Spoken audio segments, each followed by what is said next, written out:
right, Tom Lowry here for another exciting episode of This Darn Landscape. And today we have quite a project. This is incredible. This happens to be a private residence on a golf course in Bloomfield Hills. And we met with the people, believe it or not, in the snow in the wintertime. But projects, it's so important to take your time and designing and thinking through these projects, because you don't want to rush into this. These are big investments and you want to do it once and you want to do it right. So in any event, the first thing we'd like to study is our traffic patterns. This is the residence right along here. They have an existing room that juts out with a couple of door walls, a big yard that goes right out to the golf course, and of course there's a side property line on both sides, and I'm sure they'll probably want privacy. This particular individual would like to have a swimming pool, and obviously with the grade dropping as it does, in fact it probably drops 4 feet from here to here, this would be wonderful for a zero negative edge pool, an infinity edge. People call it different things, but you'll see as it develops. In any event, the best place for that, I thought, would be somewhere right out in front here. And the reason being is, let's face it, swimming pools in Michigan, they're only used for maybe 5 months, 6 months tops out of a season. And other than that, you're looking at an empty space. So that's why I didn't want it necessarily in the focal point of the windows, whereas over here we can use this for other entertaining purposes that will stretch out your season. Maybe a barbecue. Right here is the existing kitchen area. So as we all know, wherever we serve our guests, it seems they like the kitchen best. And so there's going to be a lot of traffic coming out of here. Well, it also goes to show is if you're carrying meat and potatoes out, you're going to want the barbecue somewhere close to this area. So let's just kind of say this is a barbecue area. Also, again, we're going to need to raise this whole yard up so it's flat, and then we can dance or lounge or entertain or whatever. These particular homeowners also wanted some sort of a fire pit or fireplace. So again, probably makes sense to put something over in this general area. As a lot of gals, she does want as much sun as possible. I think she's a sun worshiper, so we do want to try to limit some of our shade. But again, this faces south, morning sun coming up. There's noon and then afternoon. So we can maybe lounge ourselves on this side of the pool as well as this.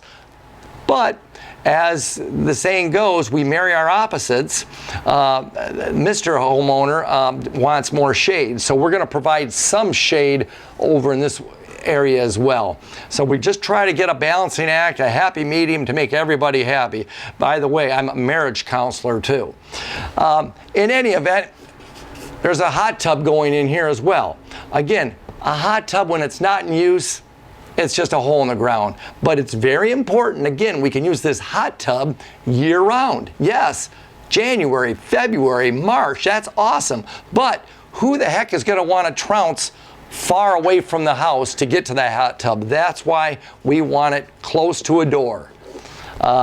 So we kind of have a general idea of the layout. Now we're going to have to start getting in the details. And I think we'll come up with a plan and hopefully take some of these ideas that they talked about and see if it'll work. So stay tuned to This Darn Landscape for our next drawing.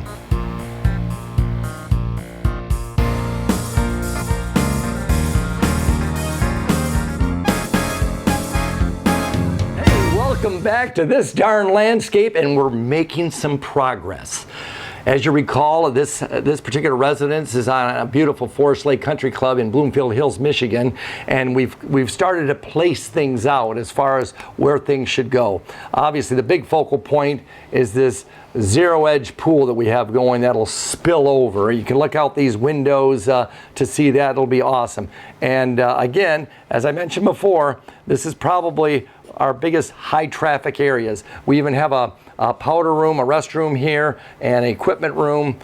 So I mean, that's very important to know the traffic patterns. You know, it's like the inside of a house. You hear about a floor plan. This is no different. I'm doing the exterior floor plan. We have to think about, we have gates to get in and out of, gates here, because people, if they don't come through the house, sure enough, they're going to come around the house.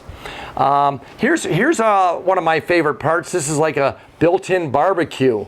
Now, what makes this really unique and different is from this side is a standard counter height. So it'll make it very comfortable to prepare food, serve drinks, or what have you. But on this side, we step down. This is kind of a sunken area, about 6 inches or so. So now from this side, you can see the bar stools that'll be at a bar height, which is a lot more comfortable. Again, you can see this area is shaded. We want to put in a pergola to help filter some of this sun. And then right out here, a gas fire pit. And the reason gas, of course, is a little bit safer, a little bit cleaner, instead of burning normal wood that might get some embers and things, you know, on fire, which we wouldn't want that to have, though we do have plenty of water to put it out. Also, let's see, we come around here, we have the lounging area, and then again, a hot tub area. And I may suggest maybe pushing this back slightly so it's not getting in the way of some of our traffic flow here as well. So we're starting to make headway here. We can't quite put some costs together, and obviously budgets are always important, but more importantly, now we have to present something to the township officials. Yes, good old government and their red tape, I'm sure they're going to have some things to say about this as well. But in any event, it is an important process to make sure that you think of these projects, you design, and you actually try to live them as much as you can before you break ground. Thanks again.